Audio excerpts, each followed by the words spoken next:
Recently, Facebook was scrutinized again as ex-employee Frances Haugen testified to Congress.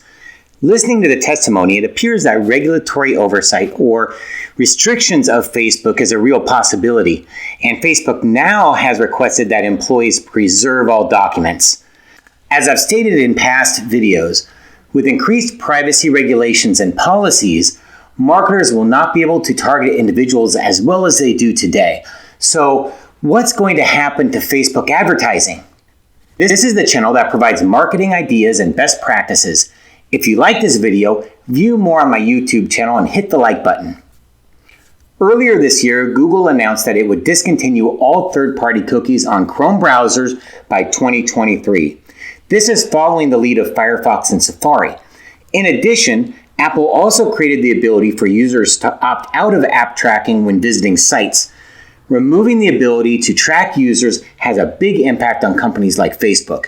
According to an NPR article, Facebook's revenue could take a 7% hit due to these new privacy controls.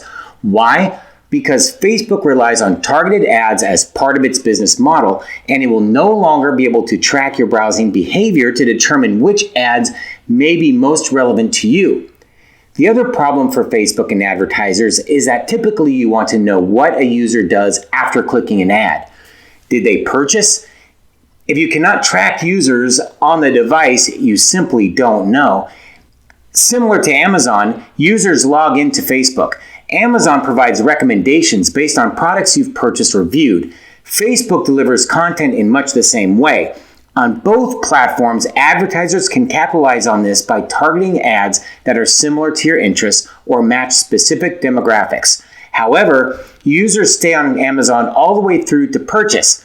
Facebook, on the other hand, relies on tracking to determine the effectiveness of the ads on the platform. So, what was Facebook's response? Obviously, they're taking a stance against these privacy measures. A Facebook spokesperson stated that Apple's policy is hurting the ability of businesses to use their advertising budgets efficiently and effectively, and the limitations being created are driven by Apple's restrictions for their own benefit. So, now that we have testimony from ex-Facebook employee Frances Haugen in front of the Senate Committee for Commerce, Science, and Transportation, during which she described Facebook's engagement-based ranking, which means the more engagement a post receives, the greater likelihood the post will appear in a user's feed. And often, the more shocking posts receive the most engagement. Now, Facebook is different from Amazon because it is a social platform. I think Facebook forgets that its business is not ad revenue, it's ideas and exchange of information. I would argue that a diversity of opinions creates knowledge. The problem with Facebook is that the algorithms provide information similar to a person's views, but increasingly more radical. This essentially further polarizes people, and allegedly the motivation is to keep people on the platform longer. The recent Senate hearing with Frances Haugen was focused on children. However, the focus on Facebook will also focus on nefarious ways organizations and even countries are using the platform. So, how does this affect advertisers? First of all, advertising on Facebook and Instagram is not going away.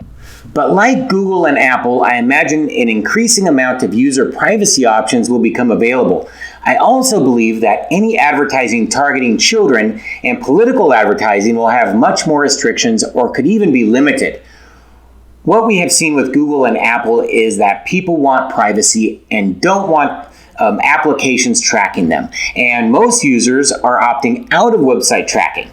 So when we think about Facebook, increasingly privacy and content regulation mean that you will not be able to target prospective customers as narrowly and consistently. We may see Facebook displaying ads to audiences, but not providing individual user data to advertisers. So you may not know who exactly is seeing the ads and be able to track these individuals to a sale. Now, this could be a challenge if you are using Facebook ads as part of, say, an ABM campaign. And also, retargeting could become more difficult. The core issue here is that these platforms have allowed advertisers to access their customer behavior data.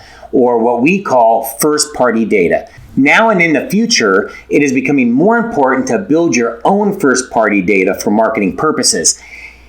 As highly targeted ads give way to more contextual targeting, it will continually be more important to drive traffic to your web properties that convert into a sale or a form fill.